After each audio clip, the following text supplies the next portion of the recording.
Somos hechura suya, creados en Cristo Jesús para hacer buenas obras. El que comenzó en ustedes la buena obra, la perfeccionará hasta el día de Cristo Jesús. Pongan la mira en las cosas de arriba. ¿Qué tienen en común estas palabras? Todas fueron escritas por el apóstol Pablo tras las rejas. Por más oscuras que parezcan las circunstancias, Dios cumple sus propósitos.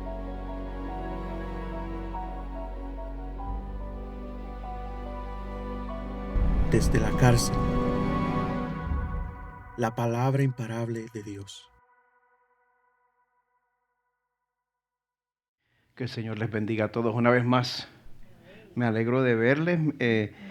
Una vez más, como dijo Héctor, reciba nuestra bienvenida si nos visitan especialmente por primera o segunda vez.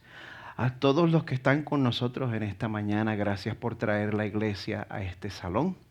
A todos los que están viendo nuestra transmisión a través de Facebook Live o nuestro canal de YouTube, le damos las gracias por estar en sintonía. Pero antes de comenzar la prédica de hoy, voy a poner los frenos un momentito y quiero reiterar algo. Héctor ya les habló de esto, si usted estaba prestando atención. Pero el domingo de Pascua de Resurrección, que en este año cae 20 de abril, ya está a menos de un mes. Está a 3 semanas. Si yo pudiera ser... Yo no me veo a mí como una persona muy fina. Yo me trato de comunicar de la manera más clara posible. Y si yo fuera a comparar el domingo de resurrección con algún evento del mundo, esto sería como el Super Bowl de las iglesias. A lo que me refiero es que es una oportunidad única. Nosotros podemos aprovecharnos de una característica patológica de la cultura, que ellos se ponen religiosos durante ese tiempo. Aprovechese de eso e invite. Aproveche el hecho de que la gente cree que tienen que estar en algún recogimiento espiritual especial esa semana. E invítelo a que esté aquí con nosotros. Una vez más, el año entero pertenece al Señor. Pero si la gente está más abierta a venir a la iglesia porque es Semana Santa, aprovechese de eso. Interceda, invierta, invite. Así que también asegúrese en ese día que usted haga de su propia presencia aquí una prioridad. Venga también ese día. ¿Bien? A mí no me interesa tratar de controlar o de manipular a nadie, pero si hay alguien en su vida que necesita a Jesús, no se pierda la oportunidad única que ofrece ese día. Que este sea un servicio récord en la historia de Crosby en Español. Podemos aspirar a eso, ¿verdad? Que sea un servicio récord y que se nos acabe en la silla. ¿Cuento con ustedes? Con 3 de ustedes. Muy bien. Entonces les voy a pedir que busquen sus Biblias en Filipenses 3. El apóstol Pablo nos habla aquí sobre la mayor prioridad en su vida. Hoy continuamos nuestra serie Desde la cárcel, la palabra imparable de Dios. En esta serie estamos estudiando algunas de las cartas que el apóstol Pablo escribió durante sus encarcelamientos. Y en el libro que estamos cubriendo ahora, el libro de Filipenses, Pablo le está escribiendo a una de sus iglesias favoritas. Porque ellos eran una iglesia fiel, eran una iglesia obediente y eran una iglesia que eran generosos también. Pues si se acuerda, en el primer capítulo Pablo celebra la soberanía de Dios porque él utilizó su encarcelamiento para salvar a los mismos guardias romanos que estaban custodiándolo a él. Entonces en el capítulo 2, el domingo pasado, vimos que Pablo le pide a los filipenses que buscaran la unidad a través del poder de Jesús y a través del ejemplo de Jesús. Bien, bueno, pues hoy en el capítulo 3 vamos a ver lo que Pablo consideraba de mayor importancia para el creyente novato, para el recién convertido, y lo que consideraba de mayor importancia para el creyente experimentado. Así que, una vez más, como es un capítulo largo, vamos a leer un segmento que voy a tener en pantalla, que es de la Nueva Biblia de las Américas. Vamos a estar leyendo en Filipenses 3, 7 al 11. Esta es palabra del Señor. Estamos por oír directamente de nuestro Creador. Él nos dice: pero todo lo que para mí era ganancia, dice Pablo, inspirado por el Espíritu Santo, todo lo que para mí era ganancia, lo he estimado como pérdida por amor de Cristo. Y aún más, yo estimo como pérdida todas las cosas en vista del incomparable valor de conocer a Cristo Jesús, mi Señor. Por Él lo he perdido todo y lo considero como basura a fin de ganar a Cristo y ser hallado en Él, no teniendo mi propia justicia derivada de la ley, sino la que es por la fe en Cristo, la justicia que procede de Dios sobre la base de la fe, y conocerlo a Él, el poder de su resurrección y la participación en sus padecimientos, llegando a ser como Él en su muerte, a fin de llegar a la resurrección de entre los muertos. Padre amado que estás en los cielos, necesitamos que tu Espíritu Santo nos transforme. Señor, no queremos quedar igual.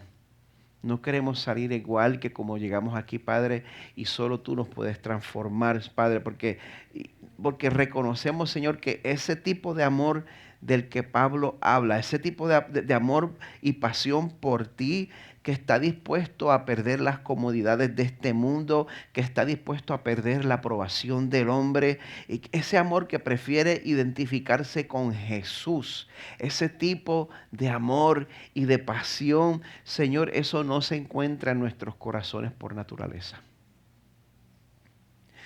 Por eso, Señor, pedimos que tu palabra abra nuestro entendimiento en esta mañana para que nosotros podamos ver que lo que hizo Jesús en la cruz por nosotros es suficiente. Que nos demos cuenta, Señor, que lo que hizo Jesús por nosotros es suficiente para nuestra salvación. No hay ningún otro sacrificio que pueda reemplazarlo, Señor. Y ese sacrificio de Jesús no necesita ser complementado con mi propia moralidad. Pedimos esto, Señor, que nosotros podamos entender eso en el dulce nombre de Jesús. Amén. Quiero empezar con un segmento del Salmo 34. Presten atención, una vez más, esta es la palabra de Dios. Vengan, hijos, escúchenme. Les enseñaré el temor del Señor. ¿Quién es el hombre que desea vida y quiere muchos días para ver el bien?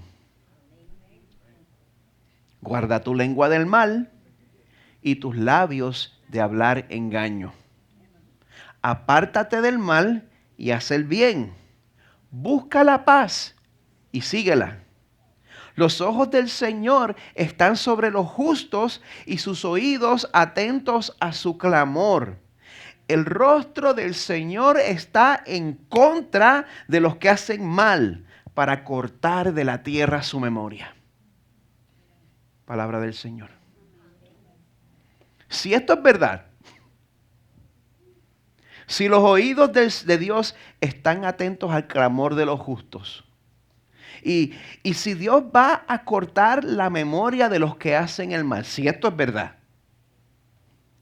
yo estoy seguro que ahora mismo usted está pensando, está examinando su vida y usted se está preguntando si Dios lo va a considerar justo o malo. Yo espero que por lo menos usted tenga la suficiente conciencia para que haya entrado en esa línea de pensamiento ahora mismo. ¿Y cómo nos va a evaluar? ¿Cómo lo piensa hacer? ¿Acaso va a poner todo lo bueno y lo malo que usted ha hecho en una balanza para ver cuál de los dos pesa más? ¿Lo va a hacer así? O quizá usted espera que Dios califique nuestras vidas con una curva. Porque bueno, pues yo no soy perfecto, pero por lo menos yo no soy como fulano que es un asesino. ¿Cómo usted espera que Dios lo califique a usted de justo o malo? Esa es la pregunta más importante que nosotros nos podemos hacer en nuestras vidas. ¿En qué se basa Dios para determinar quién es justo y quién no? El salmo que acabo de leer dice que por más cosas buenas que tú hayas hecho, si tú has pecado con tus palabras, si tú has mentido para evitar consecuencias, ¿alguno de ustedes ha hecho eso? ¿O soy yo nada más? Si alguna vez usted ha mentido para evitar consecuencias, si usted ha compartido chismes sobre otra persona, si usted...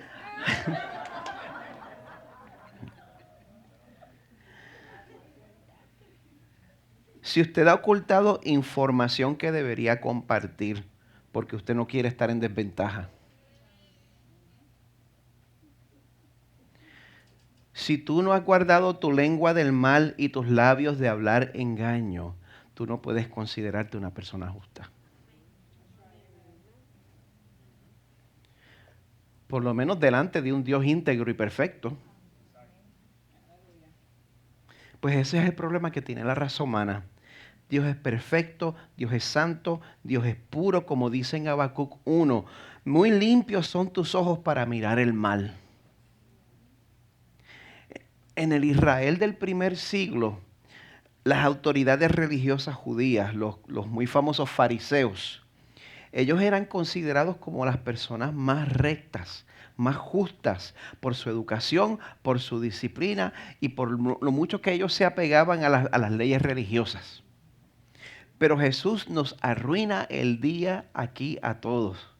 Y nos dice en Mateo 5, si su justicia no supera la de los escribas y fariseos, no entrarán en el reino de los cielos.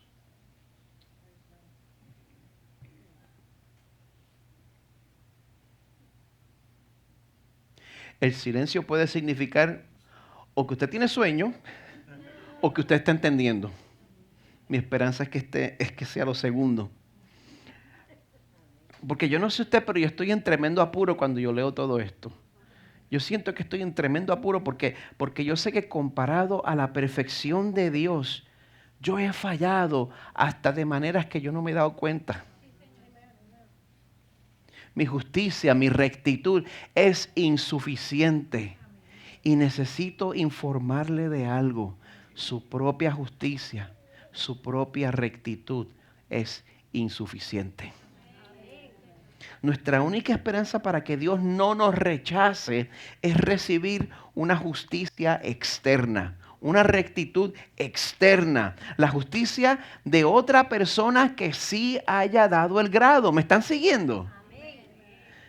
Y también nosotros necesitamos poner fe en esa justicia externa, de que esa justicia externa va a cubrir todos nuestros pecados a través de toda la vida, los que he cometido hasta ahora y los que estoy por cometer.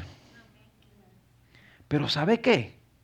Romanos 5 nos dice, habiendo sido justificados por la fe, tenemos paz para con Dios por medio de nuestro Señor Jesucristo, por medio de quien también hemos obtenido entrada por la fe a esta gracia en la cual estamos firmes y nos gloriamos en la esperanza de la gloria de Dios.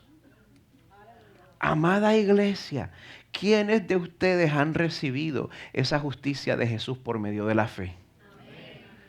Qué bueno. Qué bueno. Si tú no has puesto tu fe en Jesús todavía, yo te llamo, yo te exhorto a que lo hagas hoy. No hay tiempo que perder. Esta tarde no está garantizada. Hazlo ahora. Todo esto que yo acabo de compartir ahora, esto se llama el Evangelio. Esto es el Evangelio. Literalmente las buenas noticias de salvación a través de Jesús. Pues en el pasaje de hoy, en Filipenses 3, el apóstol Pablo nos exhorta que nosotros mantengamos este Evangelio en el centro, que es donde pertenece. Ya sea que tú hayas sido creyente por un día o por toda tu vida. Bueno, si usted ha asistido a Crosspoint Español regularmente, pues quizá usted ha notado que ese es nuestro tema consistentemente. Eso es lo que estamos predicando todo el tiempo, todo el tiempo, todo el tiempo. Y quizá usted se está preguntando cuándo nosotros vamos a graduarnos de este tema, para dejar de sonar como disco rayado, y pues nos vamos a graduar a otros temas más avanzados, ¿verdad que sí? Bueno, el mismo apóstol Pablo, décadas después de haberse convertido, él todavía consideraba que lo más importante era enseñar a la iglesia a conocer a Cristo. Y en Filipenses capítulo 3, verso 1, él comienza a instruirles con una simple exhortación. Él les dice: regocíjense en el Señor, alégrense en el Señor, gócense en el Señor. Esto tiene que ver con tus emociones. Regocíjense en el Señor. Si no fuera porque Cristo llevó mis pecados, el Señor no sería una razón de alegría para mí. Si Cristo no hubiera llevado tus pecados, el Señor no sería una razón de gozo ni de alegría para ti, sino una razón para que tú estuvieras aterrado. Una razón para que estés asustado. Pero ahora los que somos creyentes podemos estar en pie delante del Señor, porque como dice en Isaías 53, el Señor hizo que cayera sobre él, sobre Jesús, la iniquidad de todos nosotros. Si no fuera por esa realidad, Dios pasaría a ser un juez ante el cual nadie sería declarado inocente. Nadie podría. Salmo 130. Señor, si tú tuvieras en cuenta las iniquidades, ¿quién, oh Señor, podría permanecer? No es usted, ni yo. Por eso, si tú has recibido a Cristo como tu Salvador y sustituto, pues regocíjate en el Señor. ¿Quién se regocija? Estas buenas noticias del Evangelio son el asunto de primera importancia y mayor importancia para nosotros. Y yo no tengo ningún problema con repetírselo a usted semana tras semana, domingo tras domingo. Como Pablo lo dice, dice aquí: a mí no me es molesto escribirle otra vez lo mismo. Y para ustedes es motivo de seguridad. Si en esta mañana tú estás en Cristo, ¿tú sabes cómo sentirte seguro de tu relación con el Señor? Regocíjate en el Señor. Pues Pablo procede a dejarnos saber el otro lado de la moneda. Él nos deja saber que el enemigo de esa seguridad es el falso evangelio de yo confiar en mi propia obediencia. Pablo aquí pues procede a hablar sobre un grupo de personas, unas personas que predicaban que, recuerden, están los judíos, y entonces cuando la iglesia nace y empieza a esparcirse, las personas que no son judíos, los gentiles, empiezan a unirse a la iglesia, y la iglesia se compone de un grupo multiétnico lleno de tensiones. No es aquí nada más. Habían tensiones en la iglesia a sus principios también. Pues, ¿qué sucede? Había un grupo de personas que predicaban que para que los gentiles, los no judíos, fueran salvos, ellos creer en el sacrificio de Jesús no era suficiente, sino que también tenían que comer kosher. Tenían que comer de acuerdo a las estipulaciones rabínicas. Y los varones tenían que pasar por el rito de la circuncisión.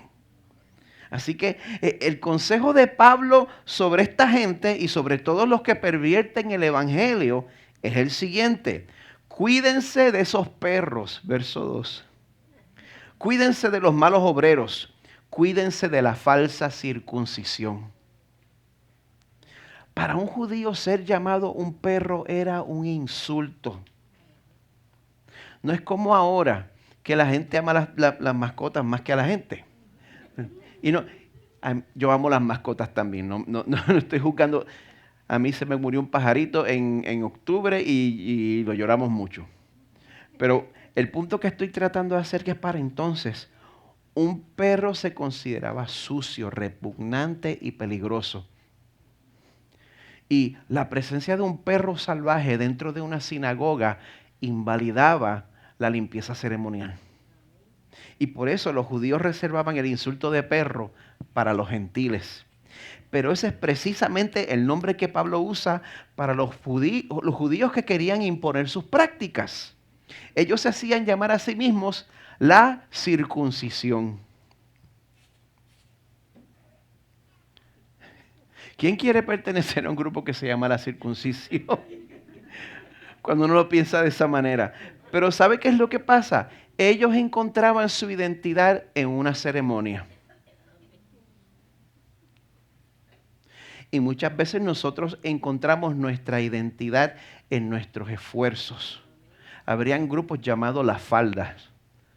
Habrían grupos llamados los que no se maquillan. Habrían grupos llamados los reformados. Habrían grupos que se identifican más con un esfuerzo que con Jesús. Y cosas que no son necesariamente malas.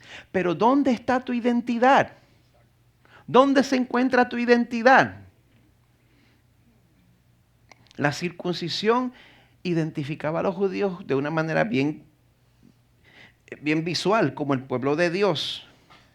Pero Pablo nos dice que lo que verdaderamente identifica a alguien como pueblo escogido de Dios no es poner tu esperanza en tus esfuerzos, sino en Jesús. Verso 3. Nosotros somos la verdadera circuncisión, que adoramos en el Espíritu de Dios y nos gloriamos en Cristo Jesús, no poniendo la confianza en la carne.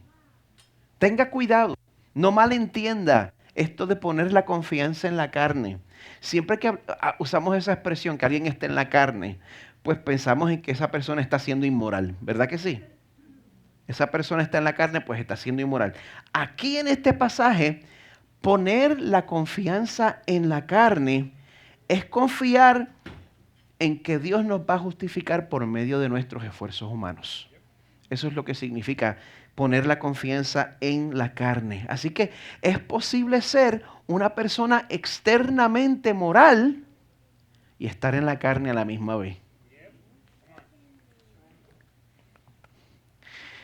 Yo sé que mucha gente usa y abusa del término legalismo.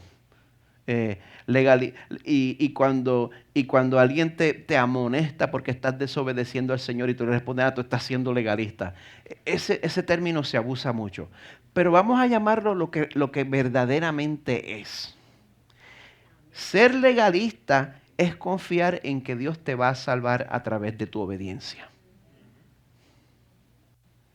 Ser legalista es confiar que Dios te va a salvar a través de tu obediencia. Y eso es lo que se nos enseña a nosotros. Y eso es peligrosísimo. Precisamente porque se ve externamente moral. Por esa razón nosotros tenemos que luchar por nuestra felicidad recordando el Evangelio una y otra vez. El enemigo triunfa cuando nosotros buscamos nuestra suficiencia fuera de Cristo. Y nosotros hacemos eso de maneras diferentes. Buscamos nuestra felicidad fuera de Cristo a través del libertinaje. Nos queremos deshacer de la autoridad de Dios. Y vivimos vidas de licencia, de libertinaje. Otros buscan la felicidad dependiendo de su propia moralidad, pero sin depender de Cristo. De las dos maneras queremos controlar nuestras vidas y queremos que el Señor no sea nuestro Señor. Y eso que usted oye son dos zanjas a dos lados del camino. ¿Cuál de las dos zanjas debemos evitar más? Las dos. Te vas a caer como quiera. Hay que evitar las dos zanjas. Hermano que me oyes, que te criaste en la iglesia, tú que eres como yo, que te criaste yendo a la escuela dominical y te aprendiste todas las cosas y te gustó cuando te aplaudieron la primera vez que recitaste los libros de la Biblia en la iglesia y aprendiste, bueno, pues si yo hago esto, la gente me va a querer. Tú que te criaste en la iglesia como yo. Si tú tiendes a ser una persona moral y religiosa, el legalismo es un peligro mortal para ti. Porque, ¿qué sucede? Cuando somos legalistas y nos va bien, creemos que estamos obedeciendo y todas las cosas van como nosotros queremos, pues entonces nos sentimos superiores a los demás. Pero cuando no nos va bien, porque ese día llega, por más que tú lo quieras negar, cuando no nos va bien, cuando metemos la pata y caemos en pecado, entonces hacemos lo peor, nos alejamos de Dios. No quiero estar bajo el escrutinio de Dios. Eso pasa cuando vivimos vidas de legalismo. Pero si tú crees que tú puedes mantener contento a Dios a través de tu propia obediencia, te exhorto a que te compares con el apóstol Pablo. Compárate con el que escribió esta carta. Él nos acaba a exhortar a no confiar en la carne. Y dice en el verso 4, yo mismo podría confiar también en la carne. Si algún otro cree tener motivo para confiar en la carne, yo mucho más. Tu obediencia no es impresionante, mira la mía. Si tú crees que tu resumen religioso está bueno, compárate con el de Pablo. El verso 5 dice que él era circuncidado a los 8 días de nacer. O sea que él no fue un converso al judaísmo. Él nació en una familia judía. ¿Tú crees que Dios te va a aceptar por un ritual o porque tu familia ha estado en la iglesia por generaciones? Pablo era del linaje de Israel, de la tribu de Benjamín. ¿Cuántos de ustedes pudieron escoger en qué familia nacer? Y la familia en que tú naces hace la diferencia puede hacer una diferencia entre una vida de privilegio y una vida de pobreza y lucha. Cuando nos preguntan de qué país venimos, decimos yo soy, llena el blanco, a mucha honra. ¿Verdad que sí? ¿Verdad que sí? Bueno, Dios nunca nos va a aceptar en base a nuestro país de procedencia. Su país de procedencia no añade a su justicia.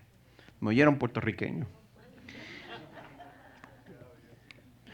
Pero te pregunto, ¿tú crees que Dios te va a aceptar porque tú puedes trazar tus antepasados a la madre patria? Pablo era hebreo de hebreos. Él no era, oigan esto, el mundo para entonces, para el primer siglo, era controlado culturalmente por Grecia. Y había muchos judíos que en verdad estaban helenizados, que es lo que se llama, que estaban bien influenciados por la cultura griega y su idioma, su primer idioma era el griego. Pero Pablo no era un judío helenizado y no estaba influenciado por la cultura griega que lo rodeaba. Ser hebreo de hebreos significa que tu primer idioma es el hebreo, entonces aprendes griego. ¿Tú crees que Dios te va a aceptar porque tú eres educado y tú conoces tu historia? Y por tu patriotismo. Pablo era, en cuanto a la ley, fariseo. Yo sé que en Latinoamérica, lo voy a decir, la mayor expresión del legalismo, pues, lo vi en la iglesia pentecostal en que yo me crié, en ese tipo de iglesia pentecostal. No la de prosperidad, sino la que se considera rajatabla, la iglesia pentecostal de santidad. En los Estados Unidos, a los pentecostales latinos les ganan los bautistas fundamentalistas. Usted no sabe lo que es ser estricto. ¿Tú crees que Dios te va a aceptar porque tú eres más disciplinado que nadie? Pablo era, en cuanto al celo, perseguidor de la iglesia. O sea, que Pablo no era guerrero de teclas por Facebook. Él era un verdadero activista. ¿Tú crees que Dios te va a aceptar porque tú lo estás buscando con celo y con sinceridad? La sinceridad y el celo nos salvan. La sinceridad y el celo nos salvan. Si Dios salvara por el celo y por la sinceridad, el cielo estaría lleno de personas de religiones falsas que son mucho más celosos y disciplinados que nosotros.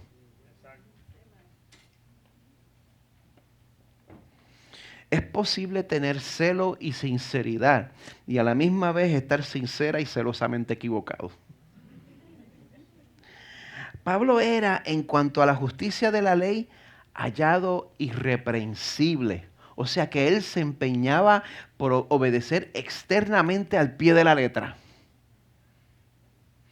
¿Tú estás confiando en que Dios te va a aceptar porque tú tienes esa misma disciplina? ¿Cuál es tu lista? ¿Cuál es tu resumen?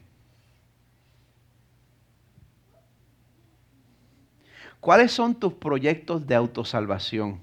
Yo sé que Dios me va a aceptar porque yo llené el blanco. ¿De qué manera en específico te sientes tentado a poner tu confianza en la carne? El legalismo es un cáncer agresivo que tiene que ser encontrado, tiene que ser extirpado, y Pablo lo hizo. ¿Sabe cómo lo hizo? Lo hizo sacando la basura. Verso 7. Todo lo que para mí era ganancia. Todo ese resumen con todos esos logros. Todo lo que para mí era ganancia lo he estimado como pérdida por amor de Cristo. Aún más, yo estimo como pérdida todas las cosas en vista del incomparable valor de conocer a Cristo Jesús mi Señor. No hay tesoro en esta tierra que se compare a que nosotros pertenezcamos a Cristo.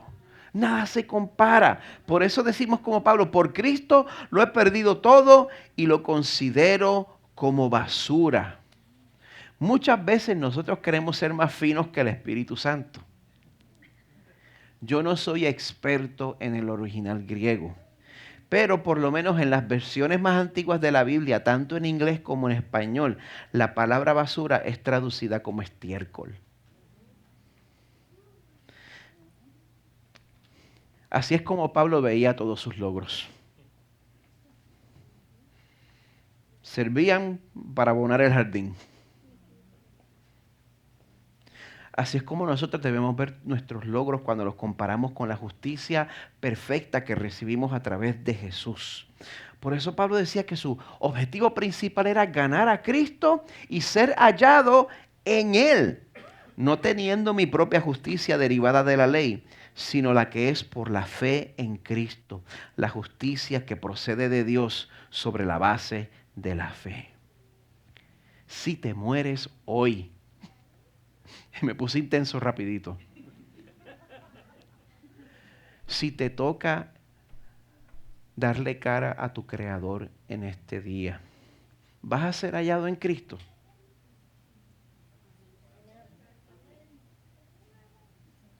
Esa es nuestra única esperanza de salvación. Y vivir tratando de ganarse el favor de Dios a través de nuestros esfuerzos, eso es una vida de miseria. No, es el enemigo de nuestro gozo.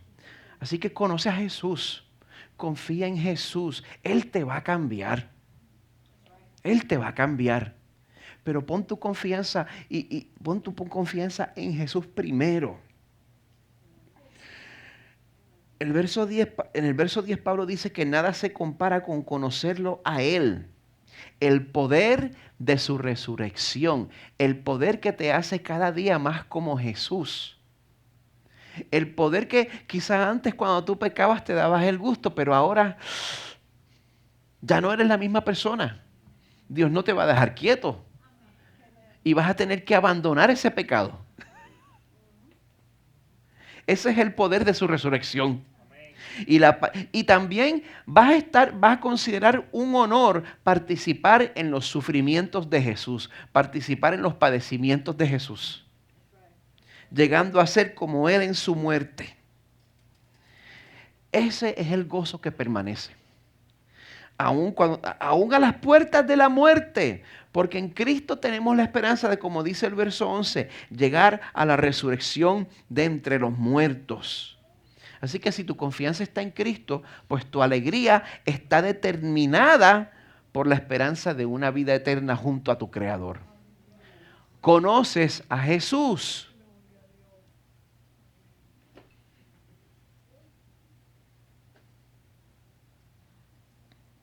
Si es así, bienvenido a la vida cristiana. Tu trabajo principal es conocer a Jesús. Ahora, si ya llevas años desde que has conocido a Jesús, pues entonces tu deber es conocerlo aún mejor. ¿Cómo podemos hacer esto?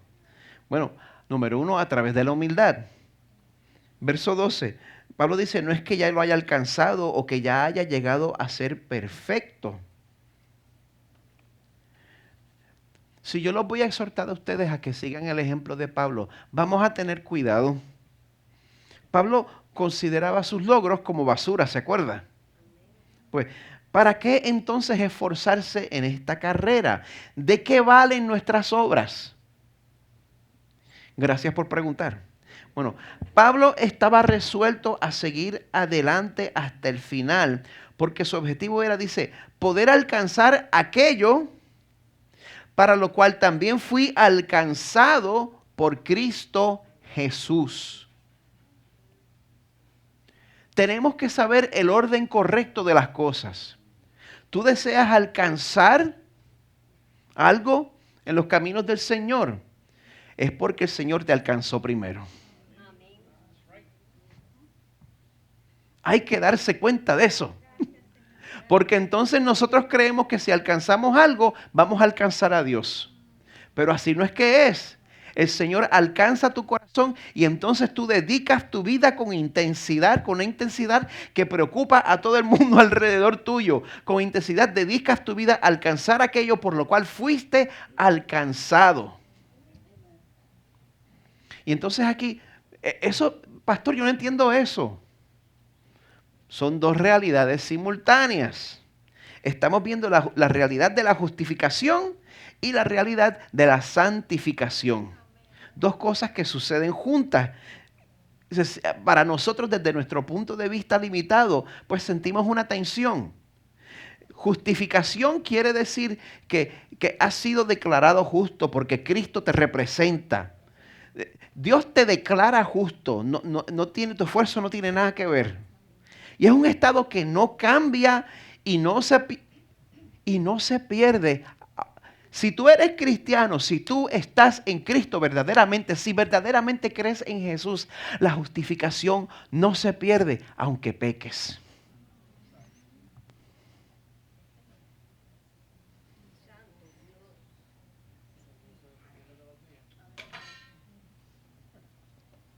Esa es la justificación. Un decreto irrevocable. Ahora está la santificación, la otra realidad simultánea. Dios cambió mi corazón y Dios me está haciendo como Jesús cada día más. Y en esa parte nuestro esfuerzo sí está envuelto. La santificación va en aumento si tú te sometes a Dios. Si tú conoces lo que Él pide de ti y tú mortificas tu pecado y buscas obedecerlo a Él. Pero quiero que sepas algo, aún tu santificación es un regalo de gracia. Efesios 2:10 dice que sin Dios pedirte permiso, fuimos creados en Cristo Jesús para hacer buenas obras, las cuales Dios preparó de antemano para que anduviéramos en ellas. Pues esa es la tensión entre alcanzar porque fui alcanzado. ¿Están conmigo? Ojalá.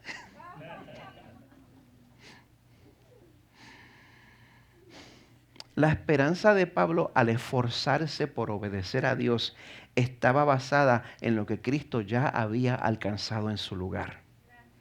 Y esta seguridad eterna no resulta en un cristiano recostado. ¿Oyó eso? La persona que se recuesta porque tiene seguridad eterna, no sé si ha conocido a Jesús de verdad. La seguridad eterna no resulta en un cristiano recostado, sino en una vida que es intensa y que es agradecidamente productiva. Y yo sé, Mire, yo no quiero poner salvedades cuando enseño la doctrina de la gracia. Y hay gente que me dice, tienes que tener cuidado cuando enseñas eso. La gente se va a aferrar de eso para entonces vivir como les dé la gana. Pero ese no fue el efecto que tuvo en Pablo. Él dice en el verso 13, hermanos, yo mismo no considero haberlo ya alcanzado. Así que, bueno, el Evangelio nos da un corazón determinado pero humilde a la misma vez. Dice, y si en verdad Cristo te ha alcanzado, pues reaccionas como Pablo. Una cosa hago, olvidando lo que queda atrás y extendiéndome a lo que está delante. ¿Cuántos de nosotros tienen cosas que están detrás de nuestras vidas que tenemos que olvidar? Pablo se acordaba de dónde Dios lo había sacado. Él era humilde. Él no se olvidaba de eso. Pero él no permitía que su pasado lo paralizara. La única persona que te saca en cara tu pasado para paralizarte es el enemigo, el acusador. El Evangelio nos trae un perdón completo y absoluto. ¿Tú sientes que tú que no puedes aspirar a mucho en el reino de Dios por tu pasado?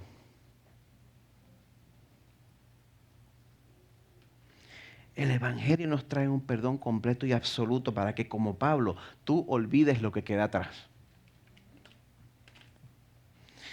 Pero Pablo no se recostaba de los logros pasados. Él dice en el verso 14, prosigo hacia la meta para obtener el premio del supremo llamamiento de Dios en Cristo Jesús. O sea, que Dios había llamado a Pablo en Cristo y Pablo estaba completando la carrera a la cual había sido llamado, y esa carrera a la cual Dios lo llama, Dios lo va a recompensar por completarla. Y esto lo dice un Pablo que ya es mayor de edad. El haber llegado a cierta edad no significa que tengamos que dejar de crecer en santificación. La santificación es para la persona mayor también. Desgraciadamente nosotros vamos a luchar en contra del pecado toda nuestra vida. Primera de Juan 1:8. Si decimos que no tenemos pecado, nos engañamos a nosotros mismos y la verdad no está en nosotros. Pero a pesar de esta triste realidad, la dirección de un cristiano saludable siempre es hacia adelante.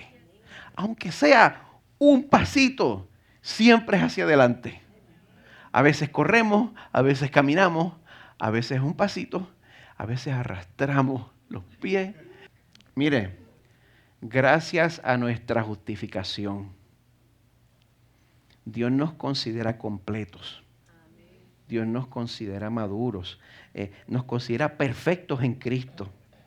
Por eso Pablo hace un llamado a los que quieren andar en madurez y les dice en el verso 15, así que todos los que somos perfectos, el original griego teleios, la nueva traducción viviente lo traduce como espiritualmente maduros. Los que somos espiritualmente maduros, tengamos esta misma actitud. Esa misma actitud de proseguir hasta la meta a la cual Dios nos llamó. Si en algo tienen una actitud distinta, eso también se lo revelará a Dios. Siempre somos un pueblo donde hay pequeñas diferencias. Pero a pesar de todo eso, podemos correr juntos la carrera. Sin embargo, continuemos viviendo según la misma norma que hemos alcanzado. Pablo dice, no es que sienta que yo lo he alcanzado. Y ahora dice, lo hemos alcanzado. ¿Cuál es? ¿Cuál de las dos? Nosotros hemos alcanzado esa norma porque Cristo a través de su vida perfecta ya la alcanzó por nosotros. Y eso trae libertad. Por eso Pablo exhorta a la iglesia en el verso 17, hermanos, sean imitadores míos y observen a los que andan según el ejemplo que tienen en nosotros. ¿Qué ejemplo? El ejemplo de perseverancia.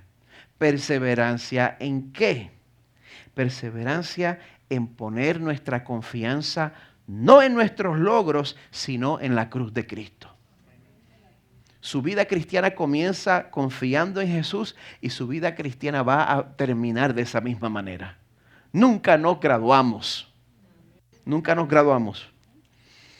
Y Pablo se lamenta cuando ve que muchos de sus compatriotas no seguían ese ejemplo. Verso 18. Muchos andan, como les he dicho muchas veces, y ahora se lo digo aún llorando, que son enemigos de la cruz de Cristo.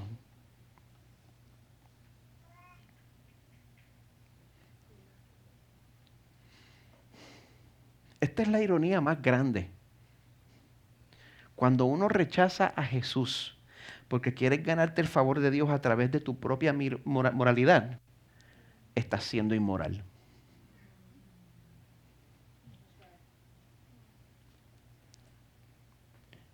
Es inmoral.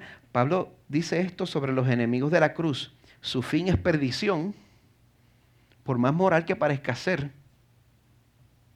Si no confías en Jesús.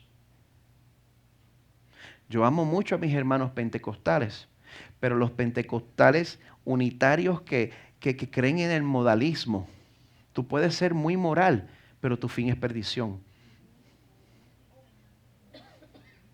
Hablamos de la cristología la semana pasada. Tu fin es perdición, tu Dios es tu apetito y tu gloria está en tu vergüenza y piensas solo en las cosas terrenales. ¿Saben por qué? Porque los que rechazan a Jesús y ponen su esperanza en sus logros, a ellos les importa más la aprobación del hombre que la aprobación de Dios. Pero los que hemos conocido a Cristo y buscamos conocerle más, nuestra ciudadanía está en los cielos. Gracias, Señor, porque podemos vivir en los Estados Unidos, pero no puede el mundo ser mi hogar.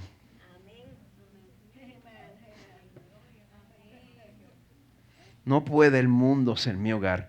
Nuestra ciudadanía está en los cielos, de donde también ansiosamente esperamos a un Salvador, el Señor Jesucristo, el cual transformará el cuerpo de nuestro estado de humillación en conformidad al cuerpo de su gloria por el ejercicio del poder que tiene aún para sujetar todas las cosas a Él mismo.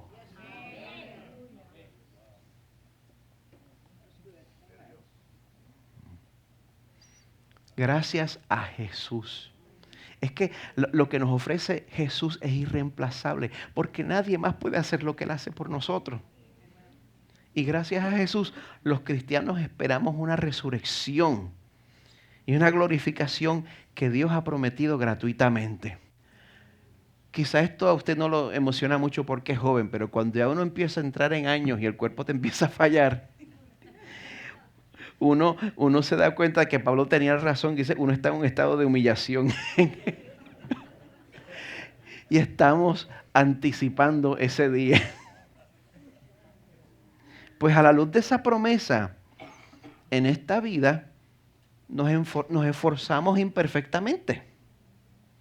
Como dice una cita en la Biblia de estudio de la traducción en inglés ESV, dice, la vida cristiana no es una vida de perfección ni de pasividad, sino de una búsqueda progresiva de Cristo y su semejanza, mientras aguardamos su retorno y la consumación de todas las cosas. Eso es lo que le espera al que conoce a Jesús y busca conocerle más. ¿Conoces a Jesús?